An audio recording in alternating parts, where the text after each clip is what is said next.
Hola chicos, buen día, acá estoy. Me conecté antes y me fui a hacer una cosa y me pasó el tiempo rápido. Y ahora ya son y 5, así que vamos a empezar con la clase 141 conectados. Bueno, bien. Y a ver, 1, 2, 3, 4, 5, 6, 7, 8, 9, 10, 11, 12, 13, 14, 15 camaritas conectadas. 16, 17, 18, 19. Ahí van apareciendo. 20, 21, 22, bueno, bien. Bueno, ¿se escucha bien? ¿Sí? Bárbaro. Ok. No escucho nada, dice alguien acá. Bueno, no estaba todavía. Me puedo demorar un poquito a veces.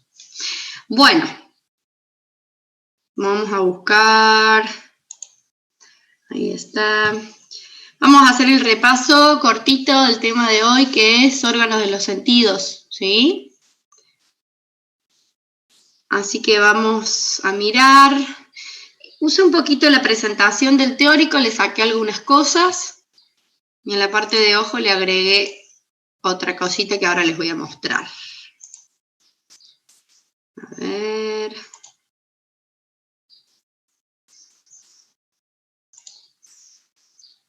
Muy bien. Bueno. ¿Se ve ahí? Sí, perfecto. Bueno, órganos de los sentidos entonces. Los tres que vamos a ver son piel, lengua y ojo. ¿Sí?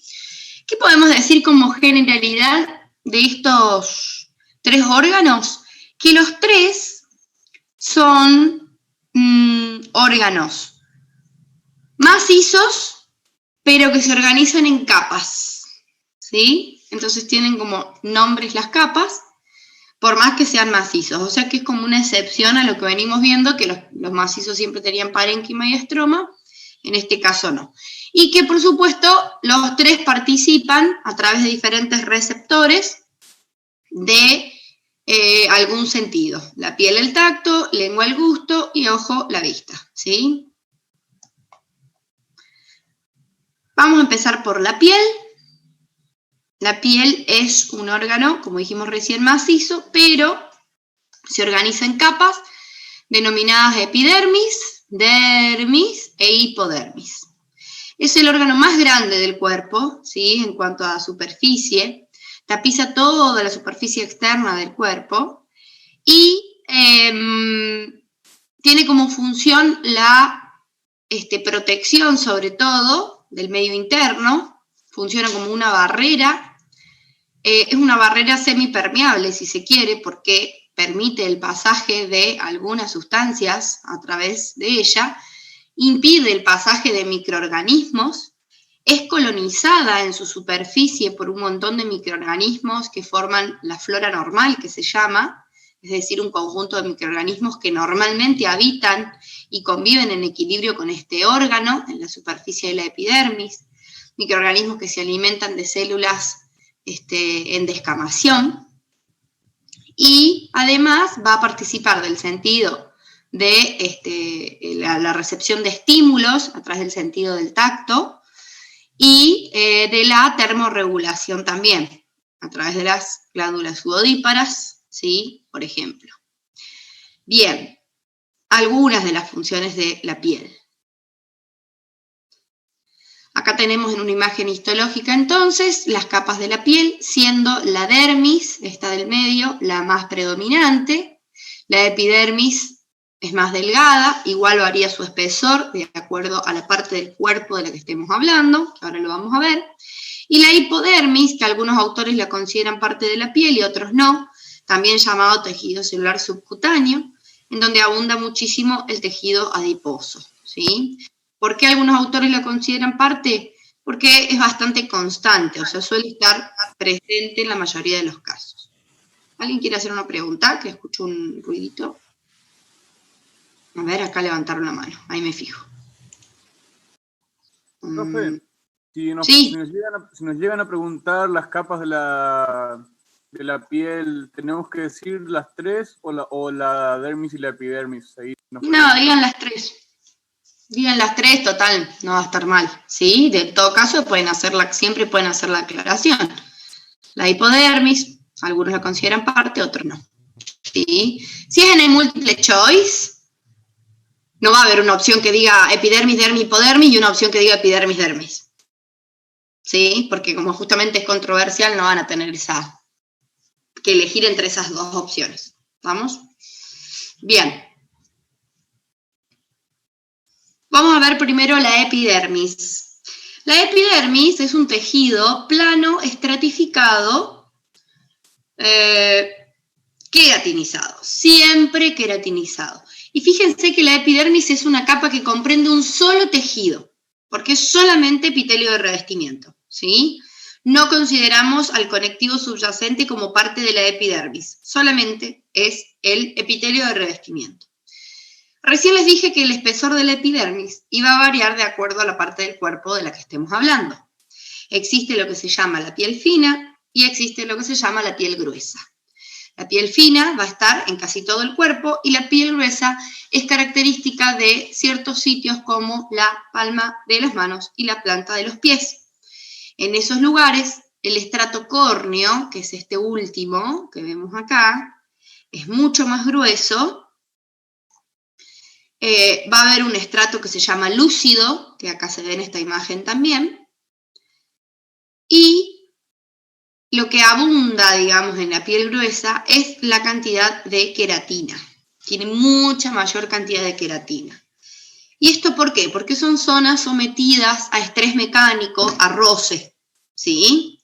Nosotros con las manos agarramos todo, ¿sí? Hacemos un montón de actividades con la palma de las manos, ¿sí? Por eso el dorso es piel gruesa. ¿Y a qué se corresponde esto? Bueno, también, más allá de la cantidad de queratina en la piel gruesa, los estratos, que ahora vamos a ver cómo se llaman, también suelen ser un poco más gruesos. Entonces, esta imagen que estamos viendo acá, que se corresponde con este esquema que ahora vamos a hablar, nos está mostrando piel gruesa, ¿sí? La mayoría de los preparados que tenemos en la cátedra, como para relacionarlo con la práctica, son de piel fina, no tenemos preparados de piel gruesa. Teníamos en algún momento, pero ahora no sé, están perdidos o se rompieron, se perdieron. Bien, entonces, esta epidermis va a tener diferentes estratos, ¿de acuerdo a qué? Principalmente de acuerdo a estadios de diferenciación de la principal célula que compone este tejido, que es el queratinocito. El queratinocito es una célula que, desde el estrato basal, que es el más interno, hasta el estrato córneo, que es el más superficial, va a ir sufriendo modificaciones hasta llegar a su completa descamación, destrucción, si así se quiere. Y de esa manera es una célula que va cumpliendo un ciclo, ¿sí? Y va siendo reemplazada por otras células que están menos avanzadas en ese ciclo. O sea que hay una recomposición celular, ¿sí? Se me fue el dato en este momento de cuánto dura el queratinocito, la vida media, ¿está? Pero creo que era algo así de 20 días, no me acuerdo, pero bueno, tiene un ciclo, tiene un tiempo de recambio, ¿sí? ¿Cómo?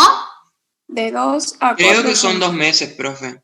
¿2 meses? Bueno, puede ser. Era algo con el 2, por eso dije 20, pero se me fue ahora el dato. Puede ser 2 meses, independientemente del tiempo. ¿Cómo? Le había leído que era de 2 a 4 semanas. Y bueno, 4 es un mes. Ahora me fijo porque en el teórico lo había puesto. Lo saqué nomás porque me olvidé el dato. Ahora nos fijamos. Independientemente de eso, también depende mucho el recambio de la zona del cuerpo. En la piel fina es más lento y en la piel gruesa es más rápido, ¿sí? Pero lo importante es que la célula se recambia constantemente, ¿sí? Es una célula que no queda, o sea, no persiste mucho tiempo en este epitelio de revestimiento. Entonces, en la zona basal va a tener una forma que acá no se ve lindo, pero tiene una forma más cilíndrica, ¿sí? Y después va adquiriendo una forma más poliédrica hasta que en las últimas capas se vuelve plano. Por eso el epitelio es plano estratificado, porque los epitelios estratificados se nombran por la forma de las capas del estrato más superficial. Pregunta de examen y tema de primerera, ¿sí? Que siempre les digo, recuerden, refresquen los conocimientos de primerera, ¿está? Bien. Primer estrato, entonces, el basal. Una sola capa de células que le van a ir dando origen, con mucha actividad mitótica, ¿sí? Para darle origen a los queratinocitos que van a ir diferenciándose. El segundo estrato se llama estrato espinoso. En este estrato lo que abundan son las uniones intercelulares de tipo desmosomas, ¿sí? Las células del estrato basal tienen muchos hemidesmosomas para unirse íntimamente con el conectivo subyacente de la dermis. Acá tendrán que repasar un poquito el concepto de desmosoma y hemidesmosoma, pero son uniones estables, ¿sí?, entre las células, uniones puntiformes, porque son en ciertos puntos de la célula, ¿está? Y formados por, o en estas uniones intervienen los filamentos intermedios de queratina. Entonces acá tenemos que repasar un poquito los conceptos que estudiaron en biología, de qué eran los filamentos intermedios, ¿sí? Eran proteínas del citoesqueleto, y dentro de ellos teníamos a la queratina como el más representativo o abundante en estos queratinocitos. El objetivo de la epidermis es actuar como un, mecánicamente como un todo, ¿sí? Como que la unión sea bien establecida entre las células para tener resistencia mecánica y sobre todo a la tracción. En algún momento yo les dije, cuando yo tracciono de lo que sería la epidermis, también se viene conmigo la dermis. ¿Por qué? Justamente porque las dos capas están íntimamente relacionadas por las uniones celulares hemidesmosomas, que en realidad no son celulares, sino que son célula, matriz extracelular. ¿Con qué parte de la matriz extracelular? Con la membrana o lámina basal, que es esa estructura fibrosa que se encuentra en el conectivo subyacente. Y de esa manera las dos capas están muy unidas, ¿sí? Y a su vez las células de la epidermis entre sí están muy unidas. Y en ese estrato espinoso abundan esas uniones y de ahí vendrían las espinas de ese estrato espinoso. ¿Qué pasa con el estrato granuloso? En el estrato granuloso, las células se están cargando de mucha cantidad de queratina, porque justamente aumentan las uniones celulares, aumentan los filamentos intermedios de esa célula, o sea, de queratina, filamentos intermedios de queratina, y entre los filamentos intermedios dentro de la célula empiezan a establecerse uniones formando como una especie de red tridimensional de queratina dentro de la célula. Para establecerse esas uniones necesitamos de proteínas de enlace que se llaman queratohialina. Entonces, fíjense acá como muestra en el dibujito, en el estrato granuloso las células tienen mucha queratohialina en el citoplasma. Entonces se ven esos gránulos, que en realidad fíjense que se ven bastante poco. Bueno, acá se ven un poquito, en esta zona de acá, ¿sí? El estrato lúcido, les dije recién que solo existe en la piel gruesa y no es otra cosa que las células muy cargadas con esta queratohialina, con redes tridimensionales muy densas en su citoplasma, por lo cual se ve muy basófilo, ese estrato lúcido. Pero finalmente en el estrato córneo, que es bien grueso, lo que tenemos son células en descamación. Las células se rompe, o sea, se rompe su membrana celular, queda la queratina expuesta al medio extracelular y entonces se tiñe bien acidófila. La queratina es acidófila, ¿sí? Puedo ver algún que otro núcleo, pero ya casi no tengo núcleos. ¿Por qué? Porque se desarmó la célula y me queda expuesta solamente la queratina. Y este sería el estrato córneo. O sea que los estratos de la epidermis responden a la evolución del queratinocito, ¿sí? Tatiana, dime. Hola, profe. Acá dije que puedo decir restos celulares cuando Claro. el estrato córneo. Claro, porque no es solo queratina, sino que hay restos celulares, por eso les dije, por ahí veo algún que otro núcleo, por ahí veo pedacitos de membrana, si viera con microscopía electrónica, ¿sí? Lo que pasa que en microscopía óptica, que es la que nosotros usamos, vemos la queratina, es lo que más se tiñe, ¿sí? Bueno, y me fijé en el Power, dije que el queratinocito se recambia cada 2 meses. 2 meses, bueno, era algún 2 había, y bien, 2 meses. Bien, que puede variar ese número, ese dato puede variar de una bibliografía a otra, ¿sí? Muy bien. Bueno, se entendió entonces que las capas del epidermis se corresponden con diferentes estadios evolutivos del queratinocito, ¿está? Bien. Seguimos entonces. Profe, Sí, las capas más basófilas o estrato basal y estrato lúcido. sí, el basal es más basófilo.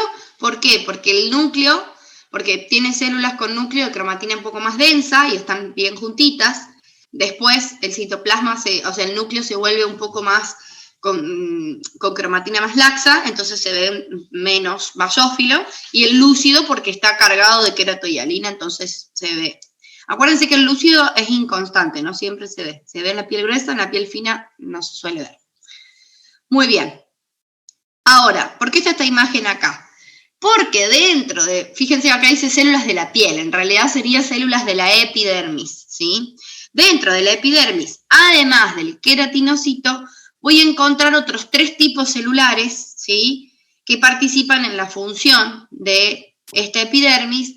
Uno de ellos es el melanocito, que es una célula productora del pigmento melanina, que le va a dar coloración a la piel, y que esto sirve, chicos, a ver, esto es importante. ¿Para qué sirve la melanina?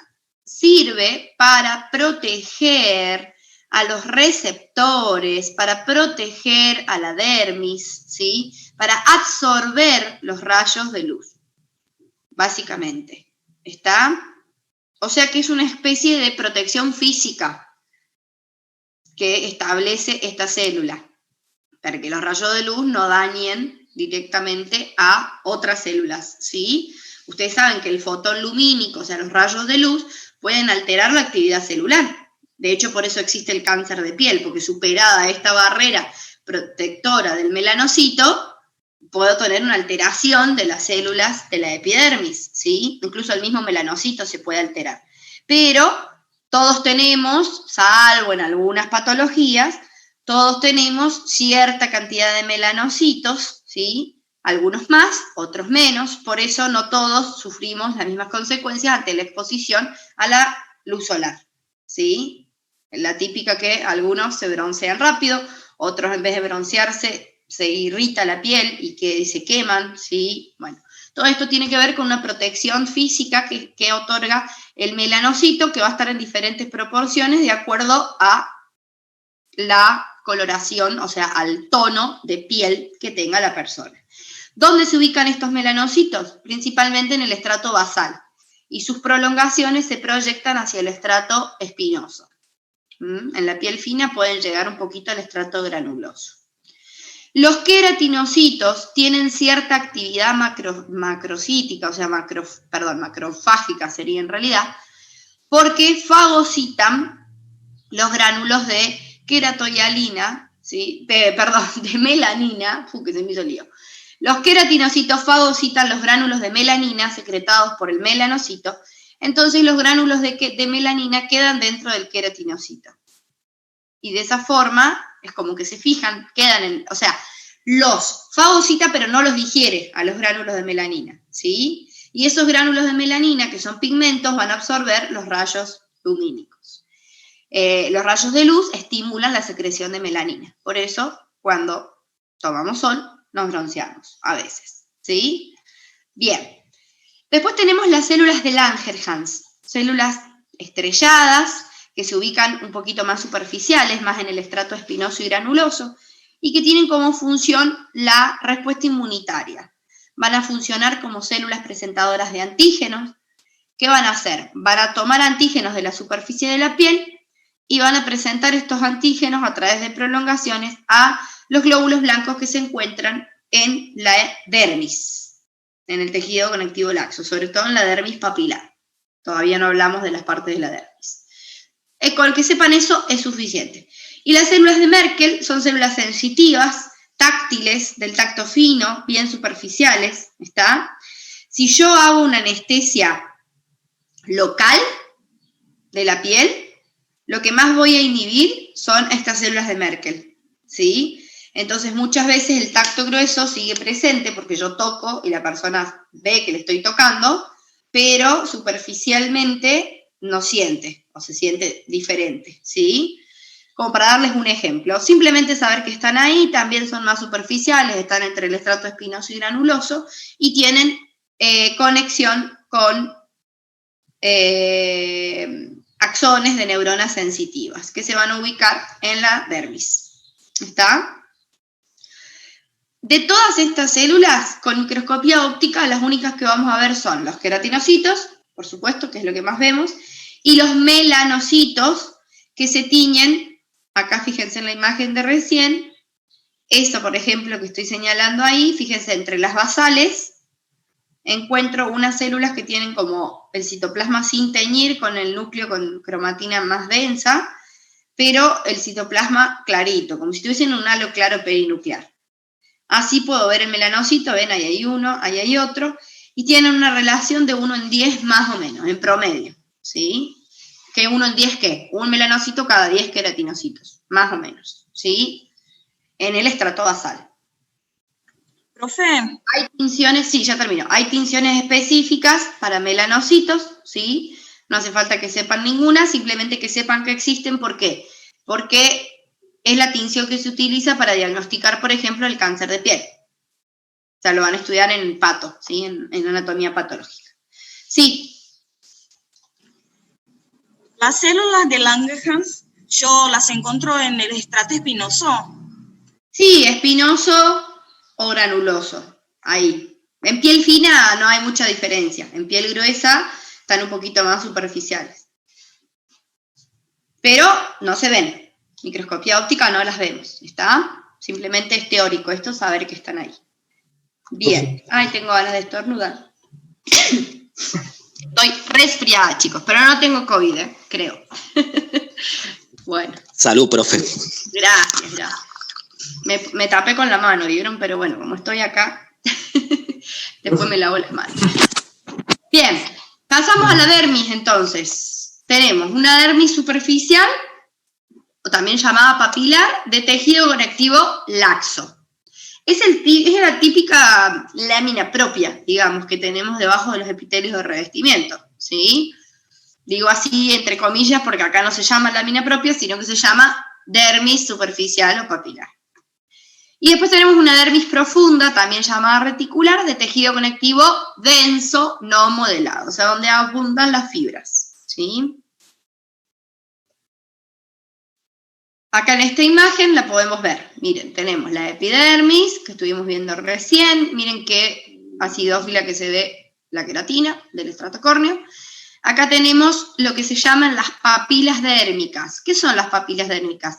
Son irregularidades en el contorno de la epidermis que va a servir como traba mecánica para la relación entre dermis y epidermis. Es decir, va a aumentar la relación entre estas dos capas, y si a eso le sumamos que las células del estrato basal tienen hemidesmosomas, ¿sí? Entonces todo esto está bien unido. ¿Se entendió? Las papilas dérmicas son, podríamos decir, evaginaciones de la dermis dentro de la epidermis, ¿sí? Se mete la dermis dentro de la epidermis, ¿está? Y en esa zona voy a encontrar a la dermis papilar, justamente por eso se llama papilar, de tejido conectivo laxo. Miren acá en esta imagen cómo podemos ver los pigmentos de melanina, los melanocitos se ven perfectos, ¿ven cómo se ven? Ahí está.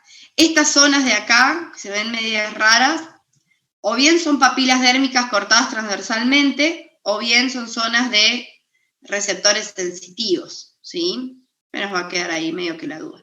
Y la mayoría de los melanocitos en el estrato basal. Bueno, y acá en la dermis, todo esto es la dermis papilar. Si nos vamos hacia acá abajo, fíjense que acá ya toda esta zona empieza a ser mucho más acidófila, ¿sí? Y al punto que, miren, es tan acidófila que podríamos llegar a confundirla con un tejido muscular. Pero, ¿por qué no? Ahora les voy a mostrar en otra imagen, siempre les digo, porque acá no abundan los núcleos. Si fuesen fibras musculares, yo tendría muchos núcleos alargados, pegaditos unos con otros, ¿sí? Y tengo un núcleo cada tanto, que la mayoría son de fibroblastos, pero después las zonas acidófilas son como compactas y sin núcleos. ¿Por qué? Porque son fibras colágenas. Las fibras colágenas no son células, son proteínas de la matriz extracelular. Y en este caso, además, están muy unidas unas con otras, formando lo que se llama las líneas de Langer, ¿sí? Que en el teórico se las mencioné, que son irregulares, tienen algunas fibras elásticas también, y van siguiendo como el contorno de las papilas dérmicas, por eso hacen como el mismo contorneado, ¿sí? O festoneado, podríamos decir también. Acá hay otra imagen, ahí está, donde se ven mejor, ven, las líneas de Langer, todas estas zonas gruesas. Y acá tenemos un pedacito de músculo erector del pelo, que es músculo liso, y está buenísimo para comparar. ¿Ven lo acidófilo de las líneas de Langer, lo acidófilo del músculo liso? Pero miren la cantidad de núcleos que tiene el músculo liso, porque las fibras musculares son células, ¿sí? En cambio acá, en la zona de las fibras colágenas, casi no tengo núcleos. ¿Por qué? Porque son proteínas de la matriz extracelular. Los núcleos que veo cada tanto pertenecen a los fibroblastos que secretan estas fibras. Puedo tener otras células como algunos macrófagos, puedo tener algún que otro adipocito, eso va a depender de la cantidad de tejido graso que tenga el individuo, pero no es tan abundante en la dermis reticular. Pero sobre todo en la dermis papilar es donde voy a encontrar más células, más infiltrado linfocitario, ¿sí? O sea, células inmunitarias. En cambio, en la dermis reticular, más que nada fibras colágenas, ¿sí? Además de los anexos cutáneos que ahora vamos a ver, de las glándulas, ¿sí? Sebáceas, sudodíparas, los folículos pilosos. Bien, fíjense que la mayoría, acá dice fibroblastos, entonces tienen como ese núcleo como más alargadito, y son la mayoría que voy a encontrar entre las fibras de Langer. No siempre se ve tan bien la dermis papilar en los preparados, o la diferencia o el límite entre dermis papilar y reticular. Así que ustedes, si se los piden marcar o les están señalando una zona que está bien por debajo de la epidermis, dirán que es papilar, de tejido conectivo laxo, y si les están señalando una zona más bien acidófila y ya alejado de lo que es la epidermis, dicen dermis reticular.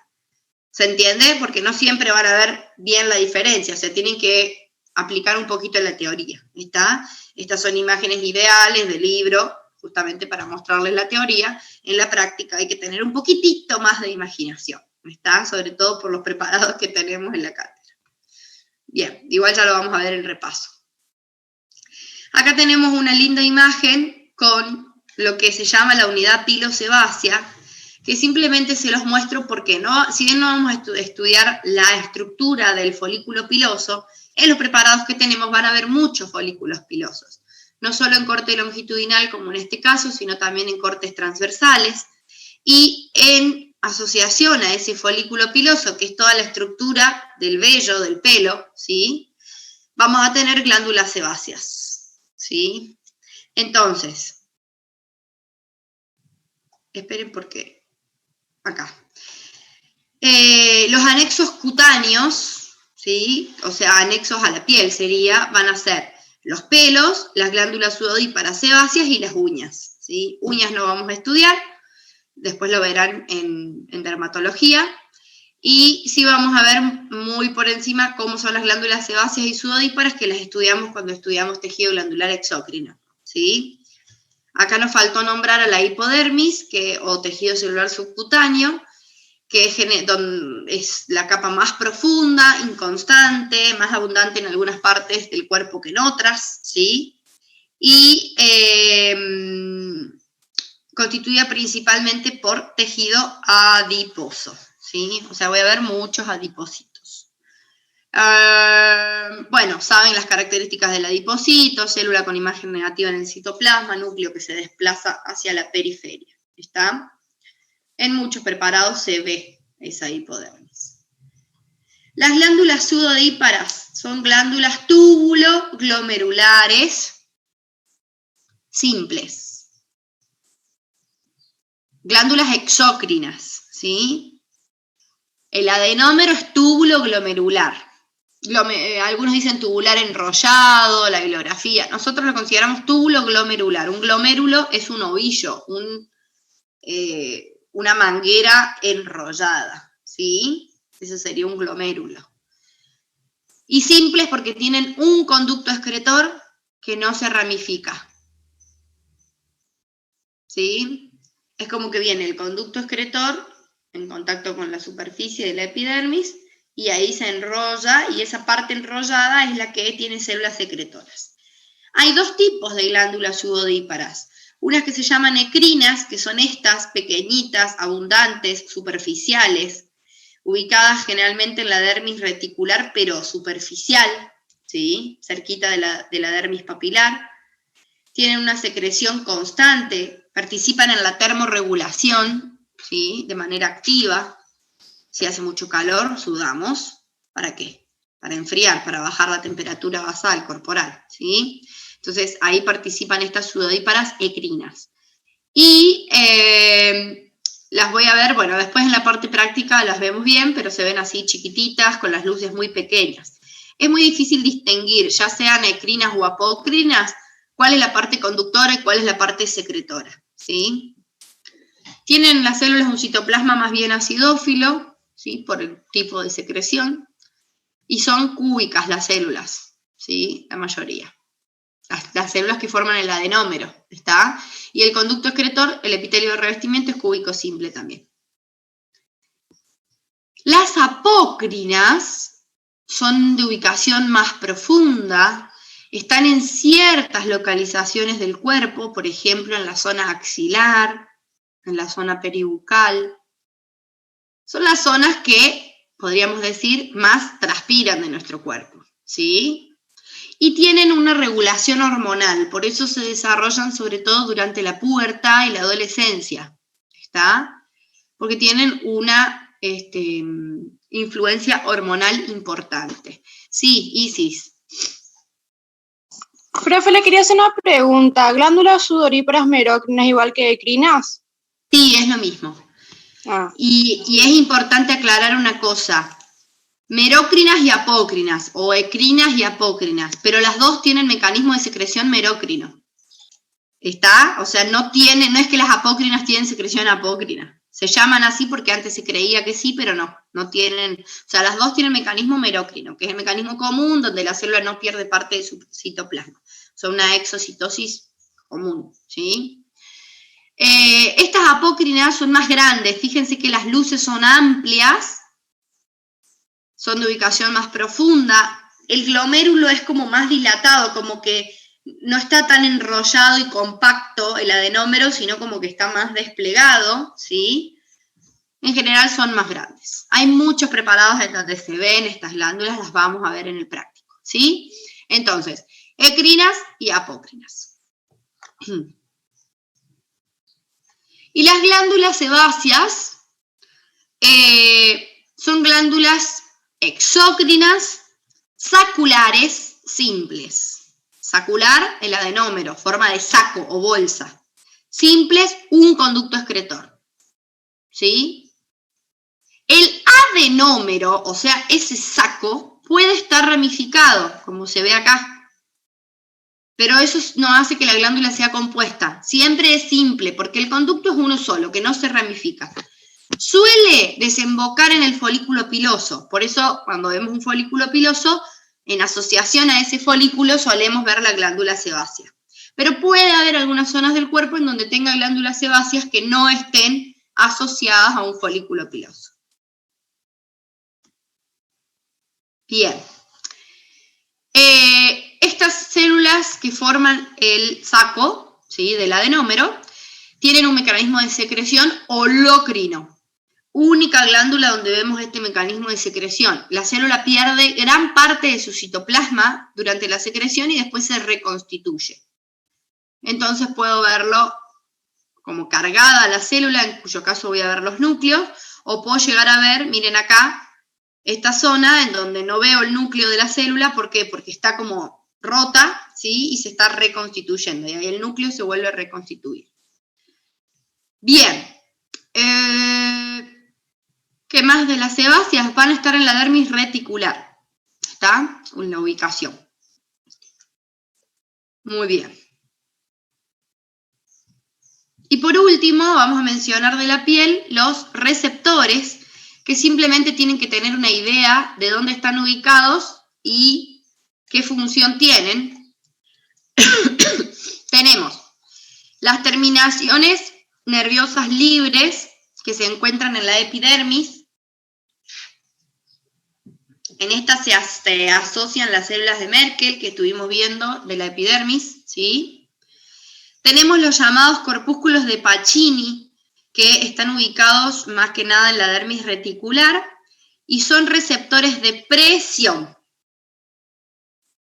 Estos se pueden ver bastante en algunos preparados cuando son lindos, digamos. Los corpúsculos de Ruffini son receptores del calor, tienen una ubicación también en la dermis reticular. Los corpúsculos de Krauss son receptores de frío y están más superficiales en la dermis papilar. Y los corpúsculos de Meissner, que proporcionan el tacto, pero el tacto más grueso, ¿sí? Si bien hay una pluma acá, no me gusta tanto porque, bueno, participan junto con las células de Merkel en el tacto en general y también son más superficiales.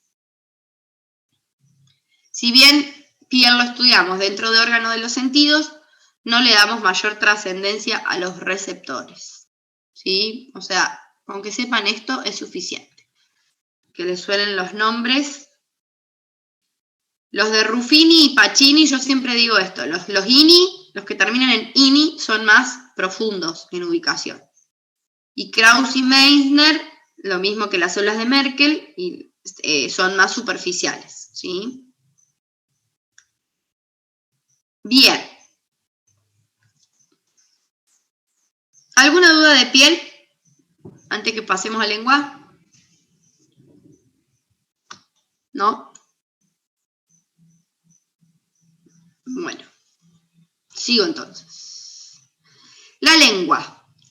La lengua también es un órgano macizo, principalmente muscular, ¿sí? Pero la función del gusto se desarrolla por su capa más superficial. Pero es un órgano macizo que se organiza en capas. ¿Cuáles van a ser esas capas? Una mucosa, que en este caso va a ser el epitelio más la lámina propia, que está por debajo, o corion, de tejido conectivo laxo. Tiene dos caras la lengua, la de arriba y la de abajo, ¿sí? La de arriba, o mejor dicho, la de abajo, que nombra acá primero, es la cara ventral, ¿sí? Para que se acuerden, porque por ahí se les hace lío, mira, la que mira al vientre, ¿sí? La de abajo. Esa tiene un epitelio plano estratificado, no queratinizado, sin papilas. Y la dorsal tiene el mismo epitelio, plano estratificado, no queratinizado. En algunos segmentos puede tener un poquito de queratina, lo que se llama paraqueratinizado. Pero lo importante de la cara dorsal es que tiene papilas gustativas, ¿sí? Que son las que van a participar en el sentido del gusto. Después tiene una submucosa delgadita, de tejido conectivo denso no modelado, y después tiene la capa muscular, que es la más gruesa, la más abundante, la más predominante, que es de músculo estriado esquelético, formado por varios fascículos musculares, que incluso es como si fuese un gran músculo con muchos fascículos, entonces recibe, anatómicamente hablando, diferentes nombres de esos fascículos de músculos. Por ejemplo, estudiaron en anatomía, tirogloso, hiogloso, palatogloso. Gloso viene de lengua, ¿sí? Entonces, se acaban en la lengua, terminan en la lengua y su otra inserción es en alguna estructura, por ejemplo, el paladar, el hueso hioides, ¿sí? Bien. Las papilas gustativas van a estar comprendidas en un sector determinado del dorso lingual, que es delante del surco terminal, lo que llamamos la B lingual, ¿sí? Es el epitelio junto con una porción del conectivo subyacente, constituyen pequeñas proyecciones que se llaman papilas. Miren esto, chicos, ¿no?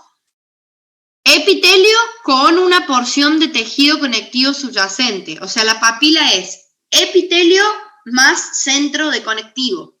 Todo eso forma la papila, ¿sí? La papila no es solo epitelio, sino que es epitelio más el conectivo del medio. Se llaman fungiformes, filiformes, caliciformes o foliadas, de acuerdo a la ubicación y forma, y algunas tienen corpúsculos gustativos. Las caliciformes, las foliadas y las fungiformes. También hay corpúsculos en paladar blando, o sea, fuera de la lengua, y la superficie laringea de la epiglotis. Las filiformes, que son las más abundantes en el dorso lingual, no tienen botones gustativos, ¿sí? Acá tenemos imágenes histológicas. Filiformes, las más abundantes, son como estas puntitas, ¿sí? No tienen corpúsculos gustativos y son las que tienen un poquito de queratina. Este es el epitelio paraqueratinizado. Las foliadas, que acá están en un corte longitudinal, pero generalmente las vemos en corte transversal, sí las vemos, porque están en la parte lateral de la lengua. O sea, si esta es la lengua, están en la parte lateral, ubicadas en este sentido. Se llaman así foliadas porque el conectivo que está en el interior está como en hojas de libro, ¿sí? Como si fuesen capas. Entonces, ahí las tenemos. Y sí tienen corpúsculos gustativos, pero estas no están muy desarrolladas en el hombre adulto, ¿sí? En el individuo adulto. Van involucionando. Las fungiformes, que son estas de acá, con forma de honguito, supuestamente, tienen, fíjense, el surco del costado poco marcado, a diferencia de las caliciformes, y son más pequeñas, ¿sí? Tienen el núcleo de conectivo, ese es el que debería tener forma más de honguito, acá no se ve mucho, y tienen corpúsculos gustativos en la parte superficial. Las caliciformes están en la B lingual, son bien grandes, tienen forma de copa, por eso cáliz, copa.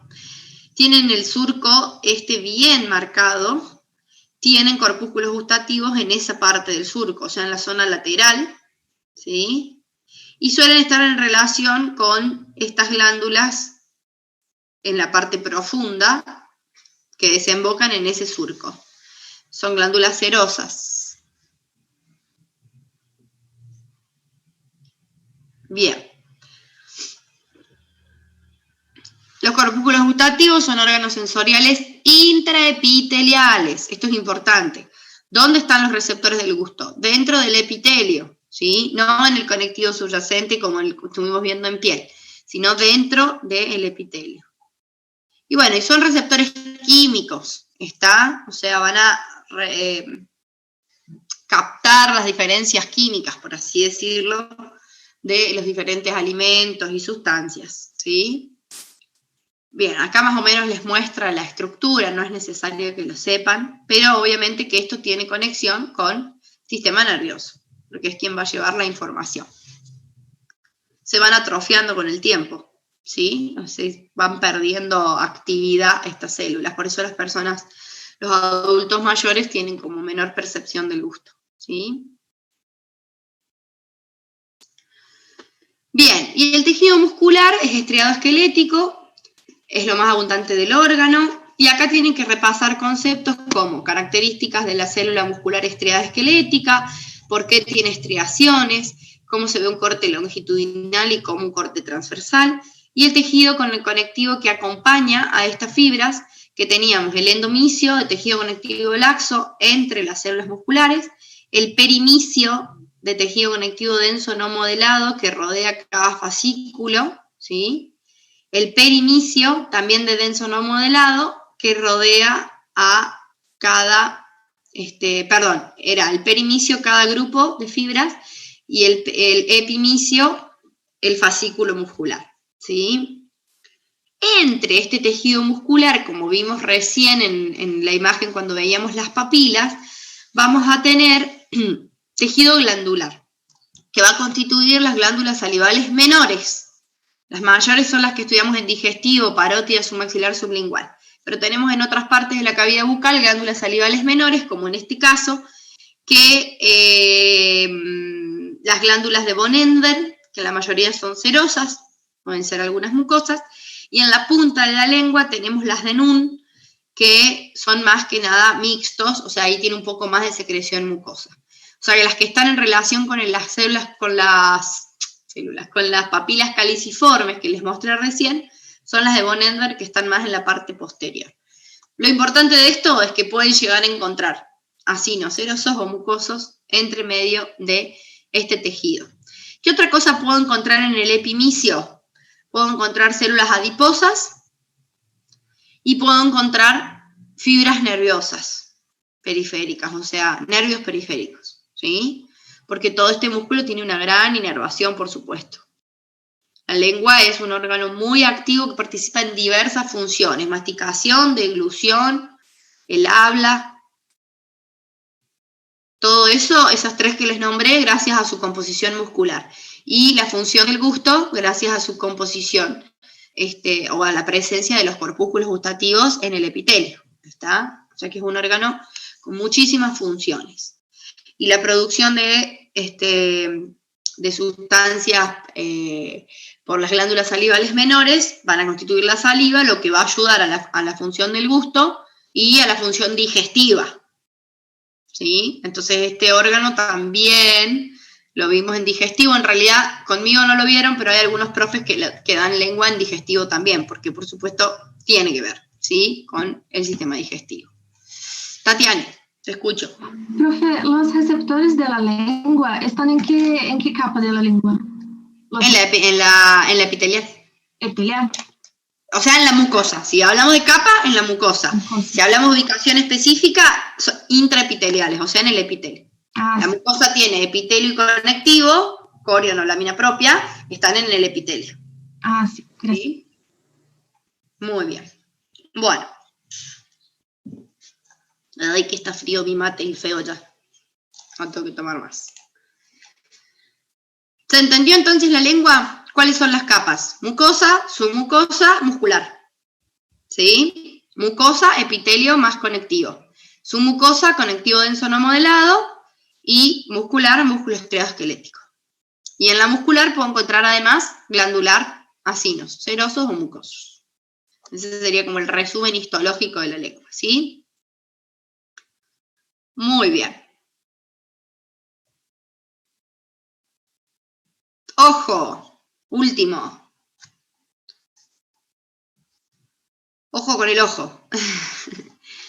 El ojo, chicos, también es un órgano macizo, pero la parte interna no es hueca porque está lleno con una especie de... En realidad no es líquido, sino que es como gel. Podríamos decir que es una especie de tejido mucoso mucoide, pero en realidad es bastante acelular, ¿sí? Que es el humor vítreo. Y tenemos un poquito de otro gel más adelante que es el humor acuoso, ¿sí? Y después tiene capas. Vamos a ver con este cuadrito que me encanta, ¿sí? Tiene una capa que se llama fibrosa, una capa que se llama vascular y una capa que se llama nerviosa. La capa fibrosa, que es la más externa, tiene en el tercio anterior la córnea, este pedacito de acá, y en los 2 tercios posteriores la esclerótica. La córnea, ahora vamos a ver las capas. La esclerótica decimos que es de tejido conectivo denso no modelado. Básicamente, también tiene capas, pero no las vamos a estudiar. Vascular. A ver, cuando yo les digo que algo no lo vamos a estudiar, no lo vamos a estudiar en histología. Ustedes lo van a ver después, ¿sí? Cuando vean oftalmología, van a estudiar de nuevo esto y un poquito más profundo. Y los que se dediquen a esa rama de la medicina lo van a estudiar con más profundidad todavía. ¿Se entiende? Nosotros acá damos como la generalidad del órgano, histológicamente hablando, pero después, en cada área y especialidad van a volver a ver la histología, van a repasar la histología de ese órgano. ¿Estamos? Y ahí seguramente lo van a ver más profundo. O sea que no es que los estamos formando parcialmente, ¿está? Sino que la idea es que ustedes tengan una idea general del órgano y después van a ver más especificaciones. La capa vascular tiene una porción denominada coroides, que está en la parte más posterior, es como la más grande de la capa vascular. Después el cuerpo ciliar, que es este segmento de acá triangular, chiquitito, que tiene los pliegues radiales, entonces se ven ahí como esos pliegues en esta zona. Y el iris, que es la parte más anterior, que tiene una perforación llamada pupila. ¿Sí? Bien. Toda esa parte es la que en el preparado se ve oscura, porque es la parte pigmentada, o sea, la que más pigmentación tiene, melanocitos, melanina, ¿sí? Por eso el iris es lo que del ojo, lo que le da el color, lo que nosotros vemos y decimos, tiene ojos de color tal, es el iris, ¿sí? Y la capa más interna es la capa nerviosa, que es básicamente la retina, solo que tiene una porción óptica, que es la mayor parte, en la parte posterior, y una porción ciega, que es un pedacito adelante relacionado con el cuerpo ciliar y el iris, ¿sí? Y el primer segmento de coroides, ¿está? La parte nerviosa es la que va a cumplir la función de recepción de los rayos de luz para formar, para formar imagen. ¿Está? Ahora vamos a hablar un poquito de eso. Estas son las capas, fibrosa, vascular y nerviosa, ¿sí? Y a su vez va a tener una estructura que se llama cristalino, que está acá, que es importante porque, bueno, esta funciona como una especie de condensador. Es como que ordena a los rayos de luz que ingresan por la pupila y los distribuye de forma pareja dentro de lo que es la retina, ¿sí? O hacia lo que es la retina. No en todos los preparados se ve el cristalino. Y después esto va a determinar la presencia de compartimientos dentro del ojo.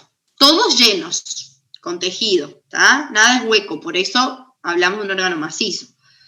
Esos compartimientos se denominan cámara anterior, que va a estar entre la córnea y el iris, y la pupila. ¿Está? La cámara posterior, que está entre el iris y el cristalino, y unas fibras acá que se llaman fibras tensoras, que es lo que suspende o mantiene el cristalino en su posición. Entonces, chiquitita ahí la cámara posterior. Y la cavidad vítrea, que es todo esto grande que vemos acá, lleno de humor vítreo. Acá están los humores, humor acuoso en la cámara anterior y posterior, y humor vítreo en la cavidad posterior, en la cavidad vítrea. ¿Sí? Bien. Demián, dime. Profe, una consulta. ¿A qué se debe el color negro de la pupila? El color negro de la pupila, en realidad a que detrás de eso tengo humor acuoso, el cristalino es translúcido, o sea que lo que se trasluce es toda la cavidad vítrea, que no tiene vascularización, no tiene nada, por eso se ve negro. ¿Se entiende? O sea, no hay ningún tejido atrás que, por ejemplo, un conectivo, no veo ningún conectivo. Entonces es como si estuviese viendo la cavidad del ojo. ¿Se entiende? Por eso se ve negra. Ah, perfecto, profe, perfecto. Gracias. Bien. Alguien más levantó la mano, no llegué a ver quién era. A ver. Sí. Histológicamente, ¿qué es la fobia? La fovea, en realidad es una zona, si no me equivoco, en este momento como que me genera duda, pero es como una zona, una depresión en la retina, ¿no es cierto? En la parte posterior.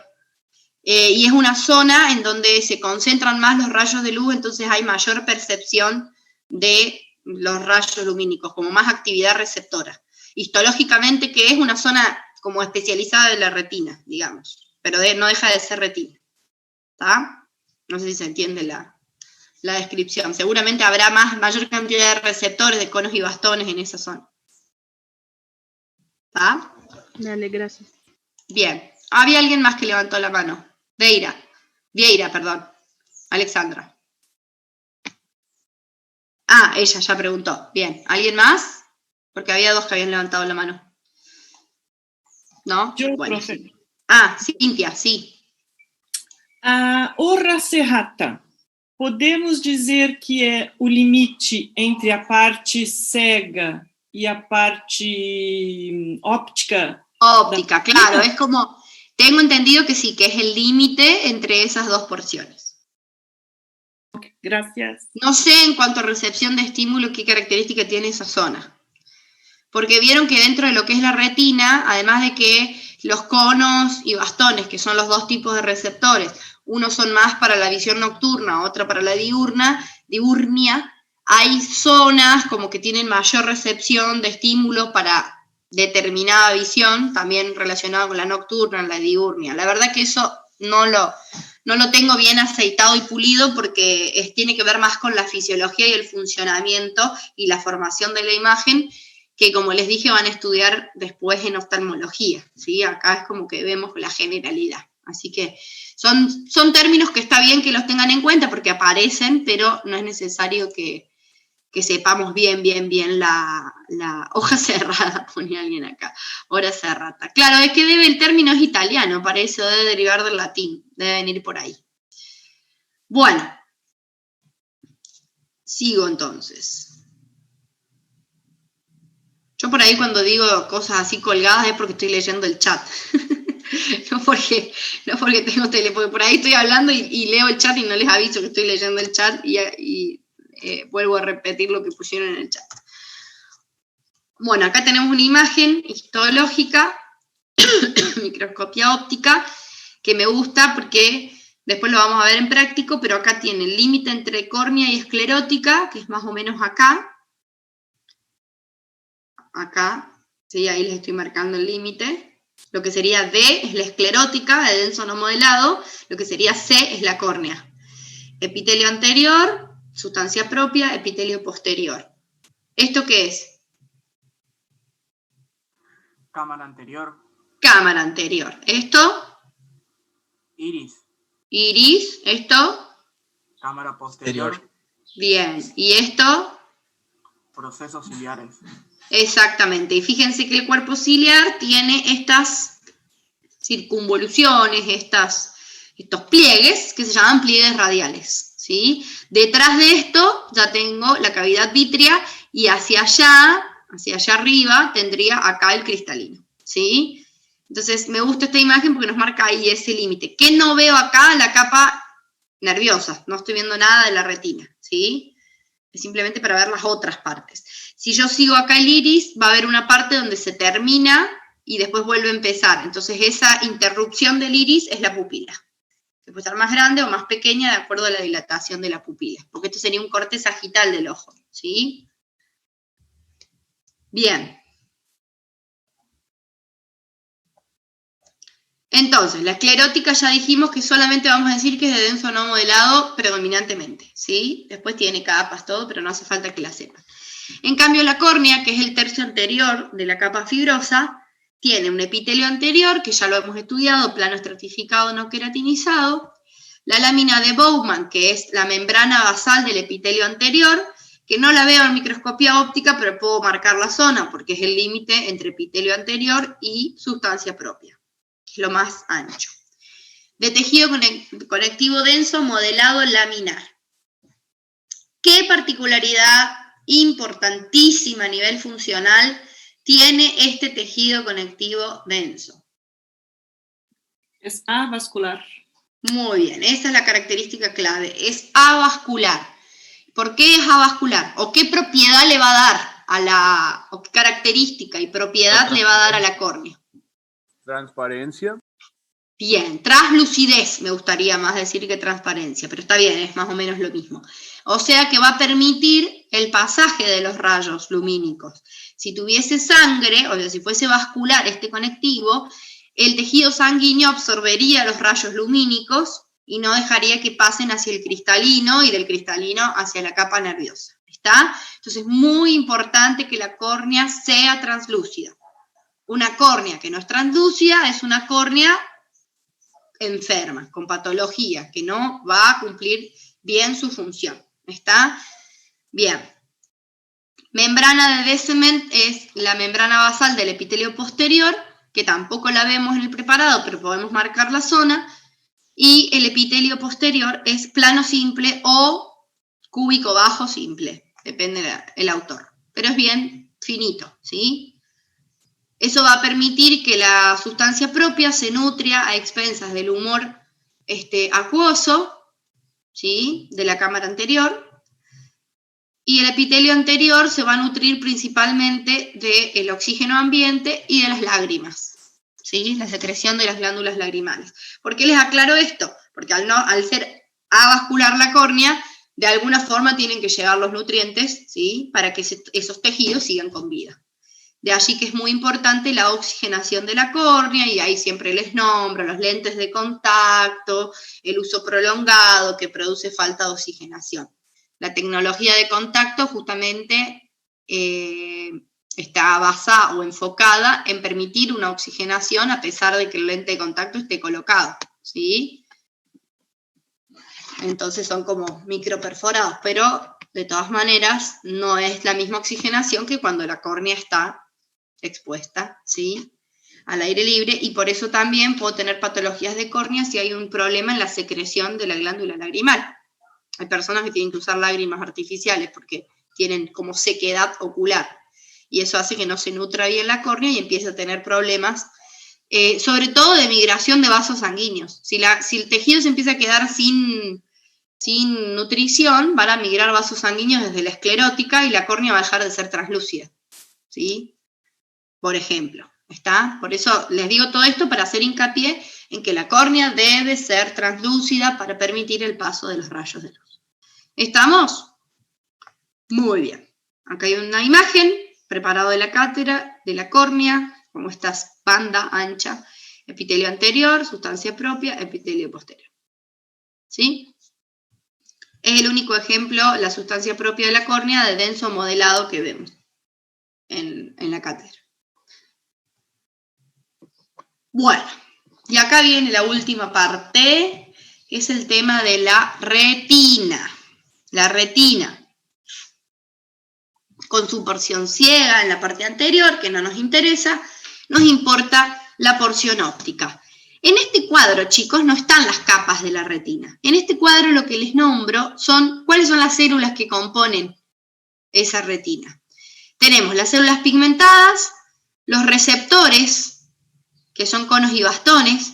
¿Qué hacen estos receptores? Son fotorreceptores. Foto viene de fotón, del rayo lumínico. ¿En qué se basa la formación de imagen? Se basa en la absorción diferencial de la luz. Los cuerpos, los diferentes cuerpos absorben, mejor dicho, cierta cantidad de luz y devuelven X cantidad. Y esa cantidad de luz que devuelven es la que percibe el fotorreceptor. Y en base a eso tenemos los colores, lo que permiten la formación de la imagen a nivel de corteza cerebral. Eso es como más o menos lo que ustedes tienen que entender para poder comprender estas capas de la retina, histológicamente hablando, ¿sí? Es un poco más complejo que eso, pero es lo que más o menos quiero que entiendan para poder comprender cómo funciona esta retina. Entonces, los receptores, que son los conos y bastones, que acá en la imagen son estos de acá, ¿sí?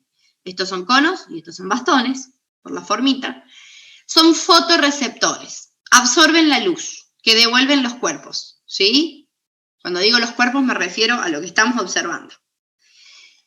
Y van a transformar esa recepción de la luz, esa absorción diferencial, en un impulso nervioso, ¿sí? Que es el idioma de las neuronas. Entonces, voy a tener un conjunto de células nerviosas, neuronas, llamadas bipolares, ganglionares, horizontales, amácrinas e interplexiformes. Estos son todos los nombres que puedo encontrar. ¿Qué van a hacer? Van a procesar esa información. ¿Está? O sea que esto, la retina, es como un centro de procesamiento, casi una palabra que nada que ver. Un centro de procesamiento de datos. ¿Cuáles son los datos? La absorción diferencial de la luz, que se va a transformar en un impulso nervioso. Esa es la función de la retina, ¿sí? Transformar un dato que está en cantidad de luz a un impulso nervioso, que viaje por el nervio óptico hacia corteza cerebral para formar la imagen. ¿Se entiende? Es todo procesamiento de datos, ¿sí? Yo tomo esta cantidad de luz. ¿Qué significa esa cantidad de luz? Significa X color, X forma, X contorno, y eso es lo que se procesa en corteza cerebral para formar la imagen. O sea que en la retina se transforma cantidad de luz en impulso nervioso. ¿Se entendió? Y en esa transformación participan los receptores que hacen la absorción de la luz y todas las neuronas que van procesando la información y pasándosela, formando el impulso nervioso. ¿Sí? ¿Qué es el impulso nervioso? Es un potencial de membrana. ¿Se acuerdan que va cambiando la membrana? Es como electricidad. ¿Está? Lo digo entre comillas porque en realidad no es, pero bueno, para que más o menos lo entiendan. Entonces, neuronas son todas estas. Y después tengo otras células que no tienen función específica de la procesamiento de la imagen, pero que van a sostener esta estructura de la retina, que son principalmente las células de Müller, que son estas bien largas, cilíndricas, que ocupan casi todo el espesor de la retina, y los astrocitos, que ustedes ya saben que son células de nutrición y sostén de las neuronas. ¿Está? Bien. Ahora, todo esto lo tengo que ordenar para entender las capas de la retina. ¿Sí? Y sacando un poco de información de la que vimos en el teórico, lo que hice fue aplicar. Bueno, acá está el nombre de las capas, que lo voy a saltear porque ustedes ya sé que las tienen anotadas. Lo que quiero es aplicar esas capas a este esquema que estábamos viendo recién. ¿Sí? Entonces, sobre este esquema voy a ir poniéndoles en distintos colores las capas. ¿Qué es lo que yo quiero que hagan ustedes? Después van a agarrar ustedes este cuadrito, lo van a dibujar en grande y van a ir pintando como yo voy a hacer acá las capas, ¿sí? Vamos a nombrar las capas desde la más externa a la más interna, ¿sí? Desde la que está más lejos del humor vítreo a la que está más pegada al humor vítreo. ¿Se entiende? Externa a interna. Lo más externo que tengo es esta primera capa, que es la capa de células pigmentarias. Son células que van a filtrar los rayos de luz, ¿sí? Van a proteger a los fotorreceptores y son células bastante cúbicas, muy teñidas, que están en contacto íntimo con lo que es coroides. ¿Sí? Coroides como parte de la capa vascular del ojo, ¿sí? De hecho, muchos preparados donde la retina, por el corte histológico, se desprende de la pared del ojo, esa capa de células pigmentarias queda adherida a coroides y entonces vemos a la retina a partir de los conos y bastones, ¿sí? Que yo ya les mostré en el práctico. Bien, la segunda capa, muy relacionado acá como se ve por las prolongaciones de las células pigmentarias, es la de conos y bastones. ¿Ven? Es esta zona de acá que solamente comprende la parte receptora de los fotorreceptores. O sea, un fotorreceptor es toda esta célula, ¿sí? Pero la capa de conos y bastones que nombramos en la histología comprende solamente la puntita de estas células, ¿ven? Que son las partes que hacen la absorción diferencial de la luz. Después tenemos una delgada línea. Si yo esta célula de Miller la reproduzco varias veces acá, porque de hecho está muchas veces en el espesor de la retina, voy a ver que todo el límite externo de estas células forma una línea que a veces se ve más y a veces se ve menos, que es la membrana limitante externa. O sea que se corresponde con el límite externo de las células de Miller. ¿Ven? Ahí lo representé así con rojo. En algunos preparados se ve como una línea acidófila. Después tengo la capa nuclear externa. Y acá fíjense que en el esquema puedo ver claramente a quién pertenecen los núcleos de esa capa. A los fotorreceptores. O sea, de esta célula es la parte que tiene el núcleo. ¿Sí? Entonces todos los núcleos quedan a la misma altura. La siguiente capa se llama plexiforme externa. En las capas plexiformes siempre voy a encontrar, que me adelanto. En las capas plexiformes lo que voy a ver son zonas de conexión, zonas de sinapsis. Lo que tengo que saber es entre quién y quién. En el caso de la externa es entre los fotorreceptores y todo el grupo neuronal intermedio, en donde voy a tener, ¿vieron del cuadro anterior donde decía neuronas? Todas menos las ganglionares, porque las ganglionares están más internas, ¿sí? Entonces, interplexiformes, amácrinas, bipolares, estas son las bipolares, ¿sí? Interplexiformes y amácrinas, estas de acá. ¿Qué pasa acá? Hay todo como una red en donde se va procesando la información. Tómenlo así nada más, no es necesario que sepan mucho más. Entonces, en la plexiforme externa hay conexión entre los fotorreceptores y la mayoría de las neuronas de la retina, menos las ganglionares, ¿tá? La siguiente capa es la nuclear interna en este caso, porque ya estamos más adentro, ¿sí?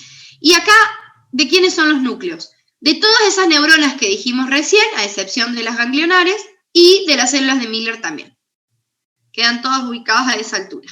¿Ven como si yo pongo las capas, las superpongo con este esquema? Puedo ver a qué pertenecen los núcleos, cuál es la conexión de la interplexiforme, qué hay en la capa de conos y bastones, ¿sí? Por eso yo les digo que lo tienen que ir pintando así, arriba del esquema. Plexiforme interna. Fíjense que les puse el mismo color que la plexiforme externa. Pero la interna es sinapsis entre todas las neuronas, ¿sí? Amácrinas bipolares interplexiformes y las células ganglionares o neuronas ganglionares. Esa es la sinapsis. La siguiente capa es la de células ganglionares. Y acá son células grandes, son neuronas grandes, pero que están separadas unas de otras. Entonces en el preparado, ahora vamos a ver la imagen, se ven como mucho más separadas, ¿sí? La siguiente capa es la de fibras nerviosas, que son los axones de estas células ganglionares, que se van a ir uniendo unos con otros para formar un grupo de fibras nerviosas que en la parte posterior del ojo van a salir del ojo formando lo que es el nervio óptico. Ustedes saben que un nervio periférico es un conjunto de axones, ¿sí? En el caso del nervio óptico es un conjunto de axones ¿de qué célula? De las células ganglionares. Entonces en la parte anterior de la retina voy a tener una capa de fibras nerviosas más delgada y a medida que me voy hacia atrás se va haciendo más gruesa. ¿Por qué? Porque va como juntando esta capa todos los axones que vienen de las células ganglionares desde la parte anterior de la retina hacia la parte posterior. Y finalmente atrás se forma el nervio óptico, ¿sí? Y la última capa, muy delgadita, que a veces se ve bien como una línea, a veces no se ve tan bien, es la limitante interna, que es la parte, el límite interno de las células de Miller, marca el final de la retina, el límite interno de la retina, y puedo tener acá también, dice el libro, el límite de la membrana de algunos astrocitos, ¿sí? Que acá no se ven en el dibujo, pero los astrocitos estarían acá distribuidos en todo el espesor de la retina, ¿sí? Pero limitante interna me gusta más decir límite interno de las células de Miller. ¿Ven? Como así, superponiendo, ustedes pueden hacer esto mismo, hacerlo ustedes para ir comprendiendo las capas y por agregarle acá el nombre de las capas, ¿no? Yo no se lo agregué para no darles todo procesado del trabajo, háganlo ustedes, ¿sí? A mí me sirvió mucho hacer esto para comprender las capas y no me las olvidé más. Muy buena la didáctica, profe.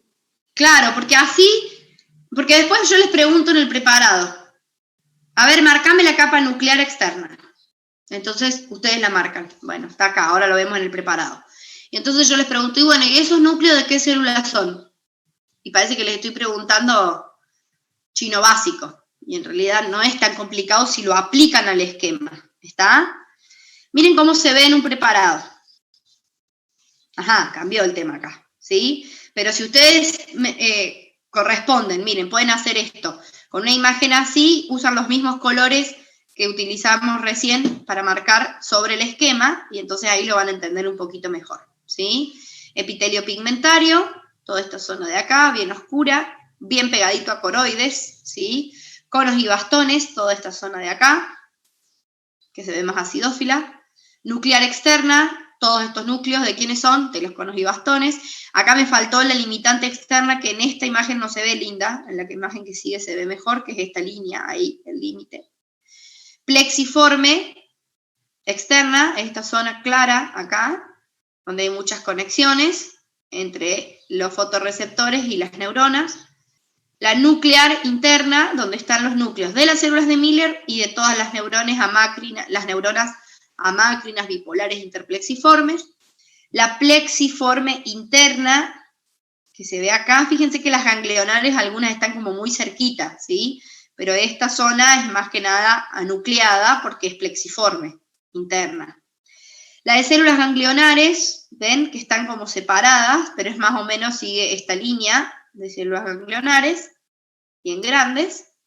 Toda esta zona de acá es de fibras nerviosas, del nervio óptico, dice, que ustedes saben que son axones de las células ganglionares o neuronas ganglionares, y acá sí se ve linda la línea de la limitante interna. ¿Ven? Si lo relacionan con el esquema anterior, pueden saber a qué pertenece cada una de esas imágenes. Acá tengo un preparado de la cátedra. Acá, por ejemplo, se puede ver lo que les decía, que no está la capa de células pigmentarias. No sé por qué se volvió. Ven que no está la capa de células pigmentarias, empieza directamente con los conos y bastones. Y se ve mucho más linda la limitante externa. ¿Ve? Que se ve una línea y una franja como más acidófila, ¿sí? Nuclear externa, plexiforme externa, nuclear interna, plexiforme interna, ¿sí? La de células ganglionares, fibras nerviosas, y esa línea que se ve ahí es la limitante interna. Esto que está acá son como artificio de técnica, se desprenden partecitas de la retina y quedan en el humor vítreo. Pero acá está la retina sola, no está pegada a coroides, ¿sí? Bien, y muchas veces cuando se encuentran con esta imagen, esto es más de lo práctico, pero igual no está de más que se los mencione, muchas veces ocurre que cuando se encuentran a la retina así sola, sin estar en contacto con coroides, les cuesta distinguir qué es lo interno y qué es lo externo en la retina. Entonces yo siempre les digo que ubiquen la capa de células ganglionares, porque miren, está acá. Entonces ya saben que si esta es la capa de células ganglionares, lo que sigue es la capa de fibras nerviosas, ahí está la limitante y esto tiene que ser el humor vítreo. Por lo tanto, esto es más interno y esto es más externo. Entonces empiezan a contar las capas desde acá. Y cuando la retina está así sola, desprendida de lo que es la pared del ojo, o sea, desprendida de coroides, puede que no tenga células pigmentarias, entonces empiezan a contar desde la capa de conos y bastones. ¿Se entendió? Bien. Bueno, ¿alguna duda? ¿De ojo? ¿No? Bueno, chicos, nos falta cada vez menos, así que hay que ponerle pilas, seguir estudiando. Muchas pilas, que es el último tirón. Sí, ya se acerca la era. Y después recuperatorio, y después final, y cuando nos demos cuenta vamos a estar brindando feliz Navidad, feliz Año Nuevo, que se vaya este 2020 que nos dio tantos dolores de cabeza. Así que pónganle todas las pilas, piensen en que probablemente algunos tengan vacaciones este año. No vacaciones de viajar, pero vacaciones de estudiar. Porque les está haciendo más fácil la modalidad virtual a muchos, ¿sí? Es una buena oportunidad para sacarse de encima materias. Así que si le ponen muchas pilas, a lo mejor en enero están relajados descansando. O a lo sumo estudiando una sola materia en vez de dos. Así que métanle muchas pilas. ¿Vamos? ¿Dudas, chicos? ¿Preguntas? Acá me preguntan algo. Membrana de Buch. Sí. La verdad, chicos, no me acuerdo qué era la membrana de Buch, pero probablemente. Las capas de retina, si nos preguntan, ¿podemos solo nombrarlos? ¿Es necesario especificar? No, la especificación es lo que justamente les estuve diciendo, por eso puse las capas sobre el esquema, para que relacionen qué hay en cada capa, ¿está? No es solo nombrarla y señalarla, sino saber qué hay en esa capa. A qué se corresponden los núcleos, si es nuclear, a qué se corresponde el plexiforme, unión entre qué y qué, o sinapsis entre qué y qué, ¿está? Ah, mi bebé es una nena, Manuela.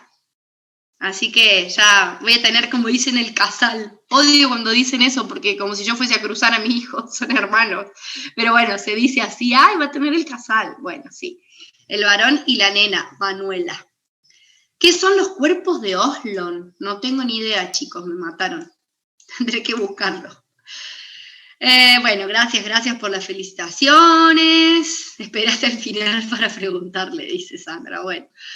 Sí, porque encima la otra vez se nos cortó el Zoom ahí pero todavía no sabía. Ese día me hice la ecografía a la tarde y ahí me confirmaron que era una nena. Así que bueno, comprando ropita de nena ahora. Me cuesta mucho porque estaba acostumbrada al varón, pero bueno, siempre se aprende. Así que bueno, y mi Pedro está loco. No quiere saber nada, con ninguna hermanita ni nada, anda. Ayer me llamó la seño del jardín diciéndome que estaba medio peleador, así que ahí estamos con todo ese temón. Pero bueno, viene todo de 10, espectacular, así que no hay ningún problema. Sí, está celoso, más vale. Y eso que todavía no nació, así que imagínense. Lo que pasa es que, bueno, como nos enteramos que era nena, estos días todo el mundo hablando, ¡ay, así que la nena! Y bueno, y él ahí mirando con carita de loco, pobrecito. ¿Qué día y a qué hora es mi clase práctica? Los jueves a las 2 de la tarde. Supuestamente es para las comisiones que corresponde, pero los links los tienen todos ahí en la plataforma. Si alguno quiere entrar a clase práctica, no tengo problema. Cuantos más, mejor, porque la verdad que hay muchos que ni aprovechan las clases, así que no es que me van a hacer un problema si ustedes entran a una clase que no es la suya. Así que los jueves, mañana a las 2 de la tarde, mañana vemos endocrino en el práctico, ¿sí? Bueno, chicos, yo siempre entro por la cara. Bueno, está bien. Mientras que entren a la que les corresponde también, y no lo dejen colgado su profe, mejor que, porque sí, bueno, también es feo cuando uno, creo que a ningún profesor le ha pasado, pero entrar y no tener alumnos o tener muy pocos, es como que, ya que no les tomamos asistencia, bueno, es muy de cada uno, pero bueno, uno se siente bien cuando tiene una respuesta por parte de los alumnos también, si no parece que le estamos hablando a la pared o, no sé, bueno, por lo menos a mí me gusta poder interactuar. ¿Qué le pasó? Sí, una vez le pasó a la profesora Pinedo, pero fue por un error, me parece, del link que se había cargado mal en la página, que quedó sin alumnos. Pero bueno, puede suceder. A nosotros nos pasó una vez también con la profesora Leone, que íbamos a dar un teórico y estaba mal el link, entonces no entró nadie y nos quedamos las dos charlando en el Zoom. Porque no había nadie, pero... Entonces, por lo que sé, todo noviembre vamos a tener clases así, de Zoom. Incluso después de los recuperatorios. Van a ser clases de repaso para el final, pero van a tener, así que, bueno, tienen muchas oportunidades para sacarse dudas, incluso ya van a tener muchos la experiencia del oral, porque van a haber rendido la ERA, si les toca rendir oral, y van a haber rendido recuperatorio, ya a fines de noviembre, y entonces ahí se van a poder sacar algunas dudas de, no sé, profe, cuando me tomaron el examen pasó tal cosa, y etcétera, etcétera. Lo que pasa es que los que nunca rindieron oral tienen muchas dudas de cómo es, o sea, de qué les pueden llegar a preguntar, y yo sé que es así. Pero quédense tranquilos que es fácil en realidad. Si ustedes estudiaron es fácil, no es que les compliquemos la vida, digamos. Se pregunta muy general y muy básico porque tampoco hay mucho tiempo. Lo que les va a pasar es que van a estar 2 horas esperando para rendir, como le pasó a una chica el otro día, y el examen dura menos de 5 minutos. O sea, estaban ahí en línea esperando, repasando, y hasta que les toca a ustedes, porque están en sala de espera, y cuando les toca son 3 preguntas pavas y listo, ya está. Así me dijo una alumna la otra vez, ya está, profe, 2 horas esperando para 5 minutos, y sí, porque es así, no queda otra. No hay otra forma. Y parece que el choice va a ser en línea, o sea, ustedes van a tener que resolverlo con el Zoom y la cámara activada. como hicieron en kinesiología. Entonces nosotros vamos a estar así en la sala, van a tener diferentes salas para cada grupo de alumnos, y entonces yo voy a estar así mirando y constatando los que están rindiendo, a ver que no se copien y que estén solos y que, etcétera, etcétera. Así que los que nunca conectan la cámara, sepan que el día del examen van a tener que tener cámara, porque si no, no van a poder rendir. ¿Estamos? Y si van a rendir 2 en una sola habitación, cada uno con su cámara. ¿Estamos? Sépanlo, vayan administrando los medios y los recursos para tener cámara que ande, porque los tenemos que ver. Es como la forma de constatar la presencia y que no les hace otro el examen. ¿Está? Una pregunta, profe. ¿Cómo tiene que estar puesta la cámara o qué se tiene que estar viendo? Miren, la cámara lo ideal es que se vea el fondo lo más neutro posible, ¿sí? O sea, si es una pared así despejada mejor. Que se vea que están solos, chicos, ¿sí? A ver, obviamente que si yo hago así, puede haber alguien acá y ustedes no lo están viendo porque está fuera de foco.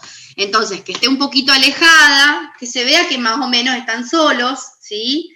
No hace falta que se vea el escritorio, la parte de abajo, sino que más o menos es ver que ustedes, porque a ver, ustedes lo van a resolver mirando la pantalla, ¿está? Entonces nosotros nos vamos a estar viendo que ustedes están mirando la pantalla y que si están conversando con alguien, nos vamos a dar cuenta. Si se están escribiendo con alguien, y bueno, a ella no lo vamos a poder ver, porque tampoco vamos a pedirle que se vea la cara, la mano, el escritorio, los apuntes, ¿se entiende? Son exámenes largos, con muchas preguntas, poco tiempo, entonces tampoco que van a tener tiempo de buscar mucho en los apuntes, ¿se entiende? Pero bueno, más o menos con la cámara podemos ver que están en un... Primero que son ustedes los que están rindiendo, ¿sí? Que hay formas de esquivar, de poner... Y sí, hay un montón de formas de que ustedes puedan hacer trampas, digamos. Pero bueno, vamos a minimizar un poquitito las posibilidades, por lo menos que tengan la presión de que saben que los estamos mirando, ¿sí?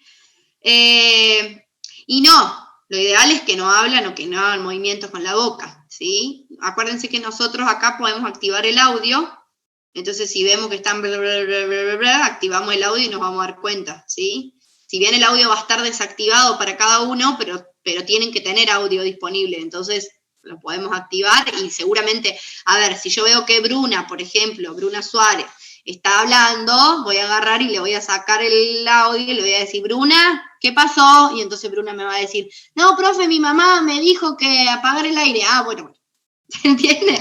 O sea, se entiende que están en su casa. Es como para hacerlo un poquito más presencial, para ver que ustedes estamos, para no perder esa cosa de la instancia evaluativa, ¿está? Bueno, sí, de leer en voz alta. Vieron que yo... Si alguno rindió examen conmigo alguna vez presencial, yo siempre les digo, no gesticulen, porque a veces uno cuando está pensando es como que... Y eso en el aula, en la modalidad presencial, también se interpreta muchas veces como que se están copiando, que le están dictando al compañero.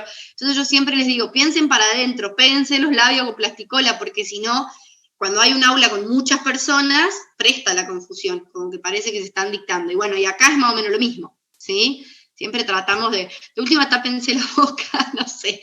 Bueno, nada, a ver, ustedes saben, ¿sí? Que hay, nada, cada uno sabe lo que hace, ¿sí? Es simplemente para darle un poquitito más de marco institucional, para darle más seriedad, ¿sí? Porque realmente nosotros sabemos, chicos, que han estado haciendo cada cosa con los exámenes, ¿sí? Que alumnos de años superiores le hacen el examen, o ayudantes le hacen el examen a otros alumnos, ya lo sabemos a eso.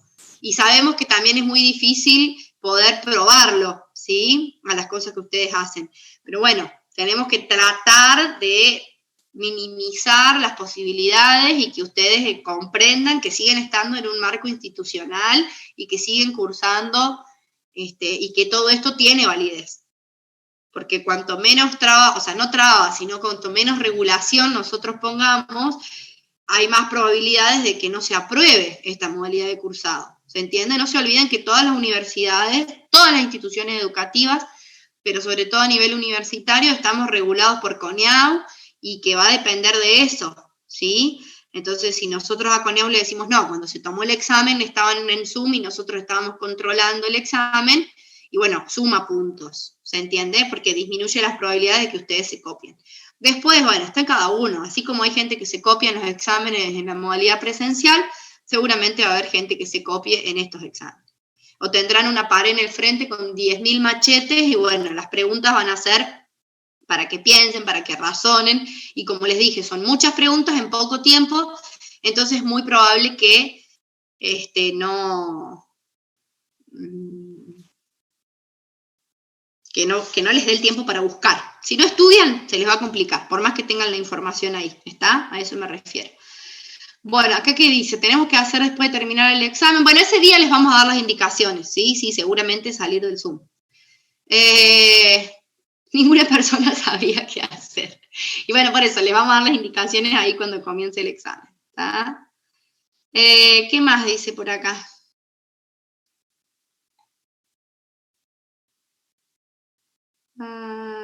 No sé cuánto tiempo es la era, no está lista todavía, ni siquiera sé cuántas preguntas son, recién la empezamos a armar. Y la idea es que sí, que alcance el tiempo, obviamente. Bueno, a ver, se hace un tiempo promedio. Para algunos será poco, para algunos será suficiente, para algunos les sobrará. Eso siempre pasa, ¿sí? Pero bueno, algo de exigencia tiene que haber. Cuanto más estudian, más rápido van a resolver. Esto es así. Bueno, ¿y qué dice acá? Las pruebas presenciales tienen más tiempo para poder ir y eliminando alternativas en el papel facilita. Y sí, obviamente. Bueno, alguna desventaja, dentro de todas las ventajas que tiene la modalidad virtual, alguna desventaja va a tener. Sí, es así. Es adaptarse a la modalidad distinta, chicos, no queda otra. Soy una tortuga para pensar y bueno, ¿qué va a hacer? Habrá que agilizar ese pensamiento. No se dediquen a terapia intensiva entonces, o a emergentología, porque tienen que pensar rápido. Bueno, ya irán viendo, chicos, es así. Bueno, después está ajustar esto a las capacidades y a las competencias de cada uno, ¿sí? Es así. Bueno, chicos, nos vemos mañana en el práctico, los que tienen conmigo, y ya vi que los que no también. Y hay una cosa, les digo por las dudas, con esto de los tiempos. En las capacitaciones que se hicieron desde la Barceló, cuando empezó toda esta modalidad y que se siguen haciendo en realidad por esta modalidad virtual, nos dijeron que por pregunta el máximo era 1 minuto y medio. El máximo, que en realidad era bastante. O sea, que por eso nosotros solemos poner 1 minuto y medio por pregunta en promedio. O sea, si son 60 preguntas, hacemos 60 por 1 minuto y medio y nos da X cantidad de tiempo, ¿sí? Y esto es una normativa de la facultad, no es que nosotros lo decidimos, ¿se entiende? Y acuérdense, por favor, que tienen que controlar el tiempo. Si no les aparece el cronómetro, porque depende si entran con el celu, con la compu, depende qué recurso usan, a veces les aparece el contador y a veces no. El día del examen tengan ustedes un cronómetro a mano, puede ser el del celular, puede ser un reloj que tengan, y controlen el tiempo y antes que se cumpla el tiempo establecido, entreguen el examen para que no pase eso que les borra todas las preguntas. Porque eso es algo que está predeterminado, que vamos a ver si se puede corregir.